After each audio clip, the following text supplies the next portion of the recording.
Hi all, എല്ലാവർക്കും QSPSC HSLP വൈക്യൂലേക്ക് സ്വാഗതം. നമ്മൾ എടുത്തിരിക്കുന്ന ക്വസ്റ്റ്യൻ പേപ്പർ ഒരു ഡിഗ്രി ലെവൽ മെയിൻ എക്സാമിൻ്റെ ക്വസ്റ്റ്യൻ പേപ്പറാണ്. Question paper code 138/2025 KCB divisional അക്കൗണ്ടൻറ്റിൻ്റെ എക്സാമിന് വേണ്ടിയിട്ട് നടത്തിയ ക്വസ്റ്റ്യൻ പേപ്പറാണ്. ഓക്കെ, അക്കൗണ്ടൻറ്റ് എക്സാമിൻ്റെ ക്വസ്റ്റ്യൻ പേപ്പർ ആണെങ്കിലും നമ്മുടെ ജനറൽ PSCക്ക് ആവശ്യമായ കുറച്ചധികം ക്വസ്റ്റ്യൻസ് ഇതിനകത്തുണ്ട്. അപ്പം നമുക്ക് ആ ക്വസ്റ്റ്യൻസും അതിൻ്റെ കണക്റ്റഡ് ഫാക്ട്സും നോക്കിപ്പോകാം. അപ്പം എല്ലാവർക്കും ഒരിക്കൽ കൂടി സ്വാഗതം. Company board assistant, university assistant മുതലായ എക്സാമിന് തയ്യാറെടുക്കുന്നവർ തീർച്ചയായും പഠിച്ചിരിക്കേണ്ട ചോദ്യപേപ്പറാണ്. നമുക്ക് ചോദ്യങ്ങളിലേക്ക് പോകാം. ആദ്യത്തെ ചോദ്യം, punch mark coins are the dash. എന്താണ് പഞ്ച് മാർക്ക് കോയിൻസ് എന്നാണ് ചോദിച്ചിരിക്കുന്നത്. ഓപ്ഷൻ ബി ആണ് correct answer. These are the earliest coins introduced in India around 6th century BC during the period of Mahajanapadas. മഹാജനപദരുടെ കാലഘട്ടത്തിൽ, അതായത് BC 6ാം നൂറ്റാണ്ടിൽ മഹാജനപദരുടെ കാലഘട്ടത്തിൽ ഇൻട്രൊഡ്യൂസ് ചെയ്ത കോയിൻ സിസ്റ്റമാണ് ഈ പഞ്ച് മാർക്ക് കോയിൻസ് എന്ന് പറയുന്നത്. ഇതിൻ്റെ പ്രത്യേകത എന്താണെന്ന് വെച്ചാൽ ഇത് പഞ്ച് ചെയ്യുകയാണ്, ഇതിനകത്ത് അച്ചടിക്കുകയാണ് ചെയ്തിരുന്നത്. അതായത് വർക്ക് കോയിൻസിനകത്തുള്ള ആർട്ട് വർക്ക് ഉണ്ടല്ലോ, അത് കൊത്തിയെടുക്കുകയല്ല ചെയ്തിരിക്കുന്നത്, പഞ്ച് ചെയ്തിരിക്കുകയാണ് ചെയ്തിരിക്കുന്നത്. അതാണ് ഈ കോയിൻ്റെ പ്രത്യേകത. അതിനാണ് പഞ്ച് മാർക്ക് കോയിൻസ് എന്ന് പറയുന്നത്. ഓക്കെ, വെള്ളിയിലും ചെമ്പിലും ഒക്കെയാണ് ഈ നാണയങ്ങൾ ഇവരുണ്ടാക്കിയിരുന്നത്. ഓരോ നാണയത്തിലും ഒന്നിലധികം ചിഹ്നങ്ങൾ ഉണ്ടാക്കിയിട്ടുണ്ടായിരുന്നു, പഞ്ച് ചെയ്ത് വെച്ചിട്ടുണ്ടായിരുന്നു. അതായത് ചിലതിനകത്ത് സൂര്യൻ്റെ, മൃഗങ്ങളുടെ ചിഹ്നങ്ങൾ, അതേ കണക്ക് തന്നെ വൃക്ഷങ്ങൾ, ജിയോമെട്രിക്കൽ സയൻസ്, ജാമിതീയ രൂപങ്ങളൊക്കെ ഇവർ പഞ്ച് ചെയ്ത് വെക്കുന്നുണ്ടായിരുന്നു. ഓക്കെ, അപ്പം എന്താണ് പഞ്ച് മാർക്ക് കോയിൻസ്? അതുവരെ നിലനിന്നിരുന്ന കൊത്തുപണികളിൽ നിന്നും മാറ്റി, കൊത്തുപണി ചെയ്തെടുക്കുന്ന കോയിൻസ് മാറ്റി പഞ്ച് ചെയ്ത് അച്ചടിച്ചുണ്ടാക്കുന്ന കോയിൻസ് ആയിരുന്നു ഈ പഞ്ച് മാർക്ക് കോയിൻസ് എന്ന് പറയുന്നത്. ഒന്നിലധികം ചിഹ്നങ്ങൾ ഇവർ പഞ്ച് ചെയ്യുന്നുണ്ടായിരുന്നു. സൂര്യൻ്റെയും നക്ഷത്രങ്ങളുടെയും ഗാലക്സിയുടെയും, അത് കണക്ക് മൃഗങ്ങൾ, വൃക്ഷങ്ങൾ, ജിയോമെട്രിക്കൽ സയൻസ്, ഇവയെല്ലാം ഇവരതിനകത്ത് പഞ്ച് ചെയ്ത് വെച്ചിട്ടുണ്ടായിരുന്നു. ഈ ഓരോ ചിഹ്നങ്ങളും ഓരോ മൂല്യങ്ങളാണ്, കോയിൻസിൻ്റെ മൂല്യങ്ങളാണ് റെപ്രസെൻറ്റ് ചെയ്തിരുന്നത്. ഓക്കെ, മഹാജനപദാസിൻ്റെ കാലഘട്ടത്തിലും അതുപോലെ തന്നെ മൗര്യൻ എംപയർ ആയിരുന്നപ്പോഴും, മൗര്യ സാമ്രാജ്യത്തിലും ഈ കോയിൻസ് ഉപയോഗിച്ചിട്ടുണ്ടായിരുന്നു. BC 6ാം നൂറ്റാണ്ടിലായിരുന്നു ഇത് ഉപയോഗിച്ചിരുന്നത്. ഇനി ഹാരപ്പൻസിൻ്റെ കാര്യം പറഞ്ഞിട്ടുണ്ട്. ഹാരപ്പൻസിൻ്റെ കാലത്ത് കോയിൻസ് ഇല്ലായിരുന്നു, ബാർട്ടർ സിസ്റ്റം ഒക്കെ ആയിരുന്നു ഹാരപ്പൻ സിവിലൈസേഷൻ കാലഘട്ടത്തിൽ ഉണ്ടായിരുന്നത്. ഇനി സമുദ്രഗുപ്തയുടെ കാലഘട്ടത്തിലാണെങ്കിൽ ഗോൾഡ് കോയിൻസ് ഉണ്ടായിരുന്നു. അതിന് ദിനാർ എന്നായിരുന്നു പറയുന്നത്. ഗോൾഡ് കോയിൻസ്, ഓക്കെ, അതിന് ദിനാർ എന്നായിരുന്നു പറയുന്നത്. അവരുടെ പവറും അവരുടെ കൾച്ചറൽ ഡെവലപ്മെൻറ്റ്സും ഒക്കെ ആ കോയിൻസ് നോക്കിയാൽ അറിയാമായിരുന്നു. പിന്നെ ചോള എംപയർ, ചോള രാജാക്കന്മാരുടെ കാലത്തുണ്ടായിരുന്നത് കോയിൻസിന് പറയുന്ന പേര് കാശ് എന്നായിരുന്നു പറയുന്നത്. കാശ്, അത് ഗോൾഡിലും സിൽവറിലും ചെമ്പിലും എല്ലാത്തരം നാണയങ്ങളിലും ഉപയോഗിച്ചിരുന്നു. അതിന് പൊതുവെ പറയുന്നത് കാശ് എന്നായിരുന്നു. ഓക്കെ, അപ്പോൾ ഈ പഞ്ച് മാർക്ക് കോയിൻസ് ആരുടെ കാലഘട്ടത്തിലുണ്ടായാലായിരുന്നു? മൗര്യന്മാരുടെയും അതേ കണക്ക് തന്നെ മഹാജനപദാസിൻ്റെയും കാലഘട്ടത്തിൽ ഉണ്ടായിരുന്നതായിരുന്നു പഞ്ച് മാർക്ക് കോയിൻസ് എന്ന് പറയുന്നത്. ഹാരപ്പൻ സിവിലൈസേഷൻ്റെ കാലത്ത് കോയിൻസേ ഇല്ലായിരുന്നു. ഇനി സമുദ്രഗുപ്തൻ്റെ കാലത്തിലെ കോയിൻസ് ഗോൾഡ് കോയിൻസ് ആയിരുന്നു, അതിന് ദിനാർ എന്നായിരുന്നു പറയപ്പെടുന്നത്. അതുപോലെ ചോള രാജാക്കന്മാരുടെ കാലത്തുണ്ടായിരുന്നതിന് കാശ് എന്നാണ് പറയുന്നത്. അത് ഗോൾഡിലും സിൽവറിലും കോപ്പറിലും ഉണ്ടായിരുന്നു. മനസ്സിലായെന്ന് വിചാരിക്കുന്നു. അടുത്ത ചോദ്യത്തിലേക്ക് പോകാം. Champaran, Ahmedabad and Kheda struggles were important because. എന്തുകൊണ്ടാണ് ഇമ്പോർട്ടൻ്റ് ആയത്? ചമ്പാരൻ, അഹമ്മദാബാദ് ആൻഡ് ഖേദ സത്യാഗ്രഹങ്ങൾ ഇമ്പോർട്ടൻ്റ് ആയത് എന്തുകൊണ്ടാണ്? Option D, all of the above ആണ്. നോക്കാം. These struggles mark the entry of Gandhiji in Indian politics. Indian പൊളിറ്റിക്സിൽ ഗാന്ധിജിയുടെ രംഗപ്രവേശനം ഈ സത്യാഗ്രഹങ്ങളിലൂടെയായിരുന്നു, അല്ലേ? 1917 ചമ്പാരൻ സത്യാഗ്രഹത്തിലൂടെയാണ് ഇന്ത്യൻ പൊളിറ്റിക്സിലേക്ക് ഗാന്ധിജി കടക്കുന്നത്. It help to demonstrate Gandhian's political strategy. ഗാന്ധിജിയുടെ പൊളിറ്റിക്കൽ സ്ട്രാറ്റജി എങ്ങനെയാണ്, ഗാന്ധിജിയുടെ പൊളിറ്റിക്സ് നമുക്ക് വ്യക്തമാക്കി തന്നത് എന്താണ്? സത്യാഗ്രഹ മാർഗത്തിലൂടെയും അഹിംസാപരമായ മാർഗത്തിലൂടെ ആയിരുന്നു ഗാന്ധിജിയുടെ സമരമുറകൾ. അത് പൊളിറ്റിക്കൽ സ്ട്രാറ്റജി നമുക്ക് കാണിച്ചു തന്നു. Gandhiji could understand closely the strength and weakness of the masses and also the viability of the Gandhian style. അപ്പം ഗാന്ധിജിയുടെ പൊളിറ്റിക്കൽ സ്ട്രാറ്റജി മാത്രമല്ല, ജനങ്ങൾക്ക് ഈ സ്ട്രാറ്റജിയോടുള്ള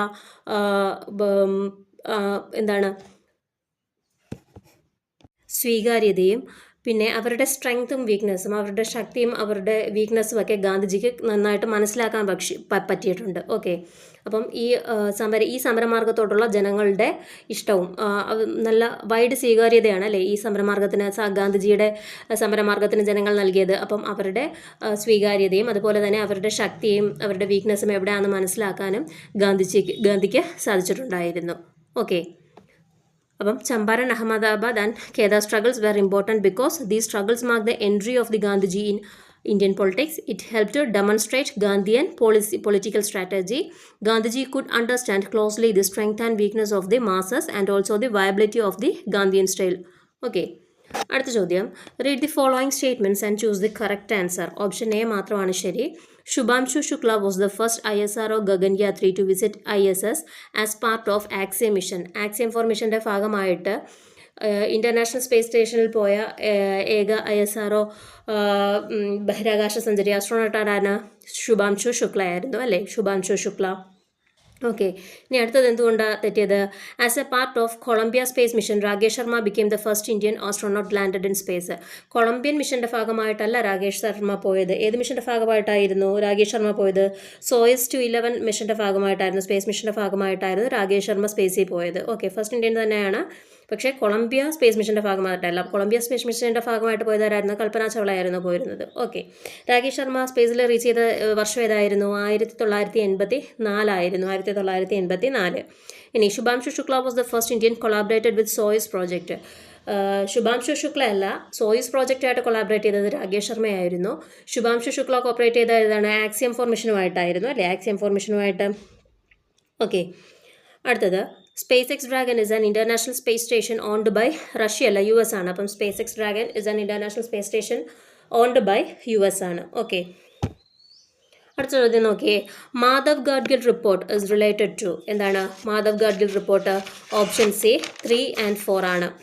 ഓക്കെ, അപ്പം മാധവ് ഗാഡ്ഗിലിനെ കുറിച്ച് പറയുമ്പോൾ നമുക്ക് റീസെൻ്റ് ആയിട്ടുള്ള കറണ്ട് അഫയേഴ്സ് പറയാതിരിക്കാൻ പറ്റില്ല. 2026 ജാനുവരി 7 മാധവ് ഗാഡ്ഗിൽ അന്തരിച്ചായിരുന്നു കേട്ടോ. 2026 ജാനുവരി 7. ഓക്കെ, അപ്പോൾ ഓപ്ഷൻ 3 and 4 ആണ് കറക്റ്റ്, മാധവ് ഗാഡ്ഗിൽ റിപ്പോർട്ടുമായിട്ട് ബന്ധപ്പെട്ട്. എന്താണ്? This report recommends strict conservation of western guts region in India. It recommend severe restriction on mining, thermal power plants and dam construction. എന്താണ്? വെസ്റ്റേൺ ഗാഡ്സിൻ്റെ സ്ട്രിക്റ്റ് കൺസർവേഷൻ, നിർബന്ധമായിട്ടും western God's protect ചെയ്തിരിക്കണം എന്നാണ് മാധവ് ഗാഡ്ഗിൽ റിപ്പോർട്ടിൽ പറഞ്ഞിരിക്കുന്നത്. Okay, mining, ഖനനം, അതേ കണക്ക് thermal power പ്ലാന്റുകളോ dam കൺസ്ട്രക്ഷനോ ഒന്നും ഈ വെസ്റ്റേൺ ഘട്ട് മേഖലയിൽ, പശ്ചിമഘട്ട മേഖലയിൽ പാടില്ല. ഭയങ്കരമായിട്ട് നമ്മൾ കൺസർവ് ചെയ്ത് ചേർത്ത് പിടിക്കേണ്ടുന്ന ഒരു സ്ഥലമാണ് പശ്ചിമഘട്ടം എന്ന് പറയുന്നത്. Okay, this report recommends strict conservation of western God's in India.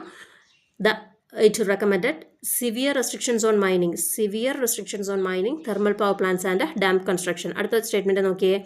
The report was also known as WGEEP. എന്താണ് WGEEP? Western Ghat ecological expert panel report എന്നാണ് WGEEPയുടെ full form. Western Ghat expert ecological panel, Western Ghat ecological panel expert report എന്നാണ് WGEEPയുടെ full form. എന്താണ്? Western Ghat ecological expert panel report.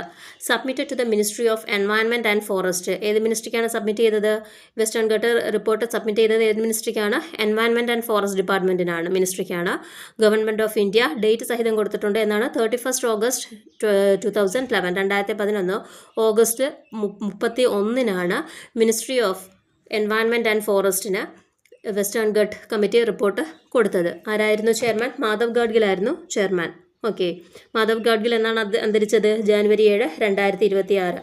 Madhav ഗാഡ്ഗിലിൻ്റെ ആത്മകഥ ഉണ്ടായിരുന്നല്ലോ, പശ്ചിമഘട്ടം ഒരു പ്രണയകഥ. എന്താണ് ഇംഗ്ലീഷിൽ പറയുന്നത്? A walk up the hill living with people and nature. A walk up the hill living with people and nature. Okay, 1981 രാജ്യം മാധവ് ഗാഡ്ഗിലിന് പത്മശ്രീ നൽകിയും 2006 പത്മഭൂഷൺ നൽകിയും ആദരിച്ചിട്ടുണ്ടായിരുന്നു. 1981 പത്മശ്രീയും 2006 പത്മഭൂഷണം നൽകി ആദരിച്ചിട്ടുണ്ടായിരുന്നു. ഇന്ത്യൻ ഇൻസ്റ്റിറ്റ്യൂട്ട് ഓഫ് സയൻസ് ബാംഗ്ലൂരിൻ്റെ ഇന്ത്യൻ ഇൻസ്റ്റിറ്റ്യൂട്ട് ഓഫ് ബാംഗ്ലൂരിൻ്റെ പ്രൊഫസറായിരുന്നു Madhav Gadgil. Okay, centre of ecological science സ്ഥാപനത്തിൻ്റെ പങ്കാളികളിൽ ഒരാളുമായിരുന്നു മാധവ് ഗാഡ്ഗിൽ എന്ന് പറയുന്നത്. ഓക്കെ, അടുത്തത് ആദ്യത്തെ സ്റ്റേറ്റ്മെൻറ്റ് നോക്കിയേ. Report on the environmental consequence of nuclear power plants. അല്ല, ആ റിപ്പോർട്ടല്ല. എന്താണ്? വെസ്റ്റേൺ ഗട്ട് പ്രൊട്ടക്ഷൻ, ബയോസ്ഫിയർ റിസർവുമായി ബന്ധപ്പെട്ട റിപ്പോർട്ടായിരുന്നു. Okay, the report classified 37% of Western Ghat as eco sensitive area. അതാണ് അവിടെ 37% എന്നല്ല, 37%-ൽ കൂടുതൽ, അതായത് മോർ ദാൻ 37%, ഓൾമോസ്റ്റ് വെസ്റ്റേൺ ഗട്ടിൻ്റെ കംപ്ലീറ്റ് ഭാഗവും തന്നെ എക്കോ സെൻസിറ്റീവ് ഏരിയ എന്നാണ് ഗാഡ്ഗിൽ റിപ്പോർട്ടിൽ പറഞ്ഞിരുന്നത്. And remaining more populated areas as cultural landscape. അപ്പം ആ സ്റ്റേറ്റ്മെൻറ്റ് കംപ്ലീറ്റ്ലി തെറ്റാണ്. അപ്പം 37% അല്ല, 37%-ൽ കൂടുതലും എക്കോ സെൻസിറ്റീവ് ഏരിയ ആണ്. ഓൾമോസ്റ്റ് അത്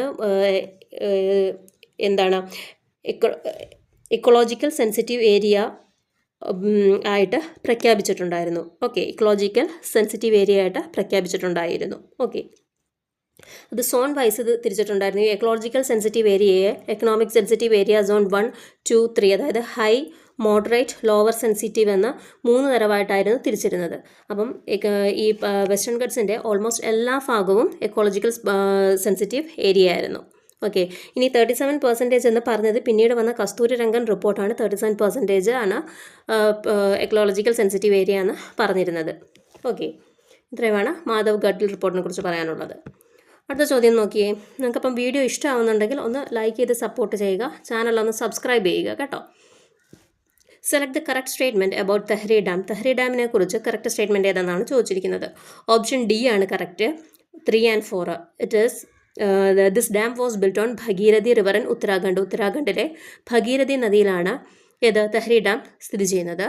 എൻവയൺമെൻറ്റലിസ്റ്റ് like Sunderlal Bahuguna and Virendradatt Saklani pointed out the environmental consequences of this project. ഈ പ്രോജക്റ്റിൻ്റെ എൻവയൺമെൻറ്റൽ കോൺസിക്വൻസസിനെ കുറിച്ച് പഠനം നടത്തിയിരുന്നത് ആരൊക്കെയാണ്? സുന്ദർലാൽ ബഹുഗുണയും വീരേന്ദ്രദത്തുമായിരുന്നു. ഓക്കെ, അപ്പം എവിടെയാണ്? ഭഗീരഥി നദി, ഉത്തരാഖണ്ഡിലെ ഭഗീരഥി നദിയിലാണ് തെഹ്രി ഡാം സ്ഥിതി ചെയ്യുന്നത്. ഓക്കെ, ആദ്യത്തെ സ്റ്റേറ്റ്മെൻറ്റ് അതുകൊണ്ടാണ് തെറ്റിയത്. The dam is considered as the tallest dam built on ഏതാണ്? നർമ്മദ റിവറല്ല, ഭഗീരഥി റിവറാണ്. നർമ്മദ റിവറിലുള്ള പ്രോജക്റ്റ് ഏതാണ്? സർദാർ സരോവർ ഡാമാണ് നർമ്മദ നദിയിലുള്ളത്. Okay, first concrete gravity dam എന്ന് പറയുന്നത് സർദാർ സരോവർ ഡാമാണ്. ഓക്കെ, ലാർജസ്റ്റ് എർത്തേൺ ഡാം എന്ന് പറയുന്നത് സർദാർ സരോവർ ഡാമാണ്. ഓക്കെ, ഇനി India it is a multipurpose dam and considered as the largest earthen dam in India. അപ്പം ലാർജസ്റ്റ് എർത്തേൺ ഡാം ഏതാണ്? സർദാർ സരോവർ ഡാമാണ്. മൾട്ടിപർപ്പസ് ഡാം ഏതാണ്? ഭക്രാനങ്കലാണ്. അപ്പോൾ ലാർജസ്റ്റ് മൾട്ടിപർപ്പസ് ഡാം ഭക്രാനങ്കലാണ്. ഓക്കെ, അടുത്ത ചോദ്യം നോക്കിയേ. Among the following which is correct about lex Lockie act of 1850. 1850 lex loci ആക്ടിനെ കുറിച്ച് കറക്റ്റായിട്ടുള്ളത് ഏതാണെന്നാണ് ചോദിക്കുന്നത്. ഓപ്ഷൻ ബി ആണ് correct. The act provided the right to inherit ancestral property to Hindu converts to Christianity. എന്താണ്? ഹിന്ദു മതത്തിൽ നിന്നും കൺവേർട്ടായി ക്രിസ്ത്യാനിറ്റിയിലേക്ക് കൺവേർട്ടായ ആളുകൾക്കുള്ള ആൻസെസ്ട്രൽ പ്രോപ്പർട്ടി എന്താണ്? ഹെറിഡിറ്ററി ആയിട്ട് കിട്ടുന്ന പാരമ്പര്യ സ്വത്തിന് അവർക്കും അവകാശമുണ്ട്. കൺവേർട്ടായി എന്ന് വെച്ചിട്ട്, മതത്തിൽ നിന്നും കൺവേർട്ടായി എന്ന് വെച്ചിട്ട് പാരമ്പര്യ സ്വത്തിന് അർഹതയില്ലാതാവുന്നില്ല. സ്വത്തിന് അവർക്കും അധികാരം ഉണ്ട് എന്ന് പറയുന്ന ആക്റ്റാണ് ഈ ലെക്സ് ലോക്കി ആക്ട് ഓഫ് 1850 എന്ന് പറയുന്നത്. ഓക്കെ, റിലീജിയസ് ഡിസ്ക്രിമിനേഷനെ തീർക്കാൻ ഒരു എൻഡ് കൊണ്ടുവരാൻ കൊണ്ടുവന്ന നിയമമായിരുന്നു ഈ ലെക്സ് ലോക്കി ആക്ട് എന്ന് പറയുന്നത്. ഡൽഹൌസിയാണ് ഇത് കൊണ്ടുവന്നത്. ഓക്കെ, മതം മനുഷ്യൻ്റെ സിവിൽ റൈറ്റിനെ ബാധിക്കരുത് എന്നുള്ള ഉദ്ദേശം കൊണ്ട് കൊണ്ടുവന്ന ആക്റ്റാണ് ലെക്സ് ലോക്കി ആക്ട് ഓഫ് 1850 എന്ന് പറയുന്നത്. അപ്പം ഹിന്ദു മതത്തിൽ നിന്നും കൺവേർട്ടായി ക്രിസ്ത്യാനിറ്റിയിലേക്ക് കൺവേർട്ടായ ആളുകൾക്ക് ആൻസെസ്ട്രൽ പ്രോപ്പർട്ടി ഇൻഹെറിറ്റ് ചെയ്യാനുള്ള സ്വത്തിനുള്ള അവകാശം ഉണ്ട്. അതാണ് Lex Lockie act of 1850. Law of land എന്നും ഈ ആക്ടിനെ അറിയപ്പെടുന്നുണ്ട്. ലോ ഓഫ് ലാൻഡ് ആരാണ് കൊണ്ടുവന്നത്? ഡൽഹൌസിയാണ് കൊണ്ടുവന്നത്. ഓക്കെ, അടുത്ത ചോദ്യം. Which one of the following are correct about Rafael Mariano Grossi. ആരാണ് Rafael Mariano Grossi? Option B, director general of International Atomic Energy Agency. ആരാണ് Rafael Mariano Grossi? Director general of International Atomic Energy Agency. International Atomic Energy ഏജൻസിയുടെ director ജനറലാണ് ആര്? Rafael Mariano Grossi. അടുത്ത ചോദ്യം നോക്കിയേ. What is the importance of 42nd constitutional amendment? Option C ആണ് correct. Through the amendment which came in to force on 18th December 1976, the word secular was added in the preamble of the constitution. കോൺസ്റ്റിറ്റ്യൂഷൻ്റെ ആമുഖത്തിൽ എന്തും കൂടി add ചെയ്തു? Secular എന്ന പദം കൂടി add ചെയ്തു. എന്നാണ് വന്നത്? 18th December 1976. ഓക്കെ. 1976 നടത്തിയ ഭേദഗതി നിലവിൽ വന്നത് എപ്പോഴാണ്? ഈ സെക്യുലർ എന്ന പദം ആഡ് ചെയ്തതെന്നാണ് 18 December 1976. നല്ലൊരു ചോദ്യമാണ്. ആ ഡേറ്റ് കോട്ട് ചെയ്ത് വെച്ചേക്കണം. കാര്യം ഇനി വരുന്ന എക്സാമിനും വേണമെങ്കിൽ നമുക്കത് ചോദിക്കാം. ഓക്കെ. 18th December 1976 വന്ന നിയമപ്രകാരം, ഭേദഗതി പ്രകാരം സെക്യുലർ എന്ന പദം പ്രിയാമ്പിളിൽ ആഡ് ചെയ്തു. ഓക്കെ. ആരായിരുന്നു? ഇന്ദിരാഗാന്ധി ആയിരുന്നു ആ സമയത്തെ പ്രധാനമന്ത്രി. ഫക്രുദ്ദീൻ അലി അഹമ്മദ് ആയിരുന്നു. ഓക്കെ. അടുത്ത ചോദ്യം, select the correct statement about Albert Einstein. Albert ഐൻസ്റ്റീനെ കുറിച്ച് ശരിയായ പ്രസ്താവന ഏത്? ഓപ്ഷൻ എ ആണ്. He received Nobel prize in physics in 1921. 1921 Nobel prize കിട്ടി. എന്തിനു വേണ്ടിയിട്ടായിരുന്നു? ഫോട്ടോ ഇലക്ട്രിക് എഫക്റ്റിൻ്റെ കണ്ടുപിടുത്തത്തിന് വേണ്ടിയിട്ട്. The invention of the law of photo electric effect. Photo electric എഫക്റ്റിൻ്റെ കണ്ടുപിടുത്തത്തിന് വേണ്ടിയിട്ട് 1921 ആൽബർട്ട് ഐൻസ്റ്റീൻ എന്ത് കിട്ടി? നോബൽ പ്രൈസ് കിട്ടി. ഓക്കെ. ഇനി ഈ മാൻഹട്ടൻ പ്രോജക്റ്റിൻ്റെ ഉപജ്ഞാതാവും ആറ്റം ബോംബ് കണ്ടുപിടിച്ചതുമൊക്കെ ആരാണ്? ഓപ്പൻഹൈമറാണ് അല്ലേ? റോബർട്ട് ഓപ്പൻഹൈമറാണ് മാൻഹട്ടൻ പ്രോജക്റ്റിൻ്റെ മെമ്പറും ബോംബ് കണ്ടുപിടിച്ചതുമൊക്കെ. ഓക്കെ. അടുത്ത ചോദ്യം നോക്കി, ഇംഗ്ലീഷ് ക്വസ്റ്റ്യൻസ് ആണ്. Choose the pronoun that best fits. Each of the boys must bring his own lunch. Each of വന്നതുകൊണ്ട് തന്നെ സിംഗുലർ ആയിരിക്കണം വരേണ്ടത്. Each of the boys must bring his own lunch ആണ് answer. Option B. 12ാമത്തെ ചോദ്യം, which of the following is not a possessive pronoun. Possessive pronoun അല്ലാത്ത ഏതെന്നാണ്? Option C. അവരാണ് അല്ലാത്തത്. ബാക്കിയെല്ലാം പൊസസീവ് പ്രോനൗൺ ആണ്. യുവേഴ്സ്, ഹിസ്, ദെയേഴ്സ് എല്ലാം പൊസസീവ് പ്രോനൗൺ ആണ്. ഓക്കെ. അടുത്ത ചോദ്യം, choose the passive form of the sentence the company will launch a new product. Passive voice എഴുതാനാണ്. A new product will be launched by the company. A new product will be launched by the company. അടുത്ത question deleted ആണ്. അടുത്തത്, the candidate dash speaking for 10 minutes. എന്താണ്? The candidate had been speaking for 10 minutes. പാസ്റ്റിൽ തുടങ്ങി പ്രസൻറ്റിലും continue ചെയ്യുവാണ് അല്ലേ? അപ്പം the candidate had been speaking for 10 minutes. അടുത്ത ചോദ്യം, which is the past participle of bid. ബിഡിൻ്റെ പാസ്റ്റ് പാർട്ടിസിപ്പിൾ ഫോം ഏതാണെന്ന് ചോദിക്കുന്നത്. Option C. ബിഡ് എന്നാണ്. ബിഡ് എന്നാണ് പാസ്റ്റ് പാർട്ടിസിപ്പിൾ ഫോം. ബിഡ് എന്നാണ് നമ്മൾ പറയുന്നത്. ഓക്കെ. കട്ട് എന്ന് പറയുന്നത് പോലെ ബിഡ് എന്നാണ് പറയുന്നത്. പുട്ട് കട്ട് അതേ കണക്ക് ബിഡ് ആണ്. ഓക്കെ. അടുത്ത ചോദ്യം, what type of adverb is in the sentence I have never been to Paris. എന്താണ്? ഐ ഹാവ് നെവർ ബീൻ, ഞാൻ ഇതുവരെയും പാരീസിൽ പോയിട്ടില്ല. എന്താണ്? ആഡ്വർബ് ഓഫ് ടൈം ആണ് കാണിക്കുന്നത്. Okay. I have never been to Paris എന്ന് പറയുന്നത് ആഡ്വർബ് ഓഫ് ടൈം ആണ്. ഇതുവരെയും ഞാൻ പോയിട്ടില്ല എന്ന് കാണിക്കുന്നത്. അപ്പം ആഡ്വർബ് ഓഫ് ടൈം ആ വരിക. Okay. Which sentence uses the correctly. The കറക്റ്റായിട്ട് ഉപയോഗിക്കുന്ന സെൻറ്റൻസ് ഏതാണ്? ഓപ്ഷൻ എ ആണ്. I saw the sun rising in the morning. Okay. Preposition ആണല്ലേ. സണ്ണ്, മൂണ്, ഗാലക്സി, എർത്തിൻ്റെയൊക്കെ മുന്നിൽ എന്താ നമ്മൾ ചേർക്കും? ദ ആർട്ടിക്കിൾ ചേർക്കും. ഓക്കെ. പ്രപ്പോസിഷൻ അല്ല, സോറി, ആർട്ടിക്കിൾ. അപ്പം I saw the sun rising in the morning. I saw the sun rising in the morning. Okay. അടുത്ത ചോദ്യം, he was commented dash his bravery during the rescue.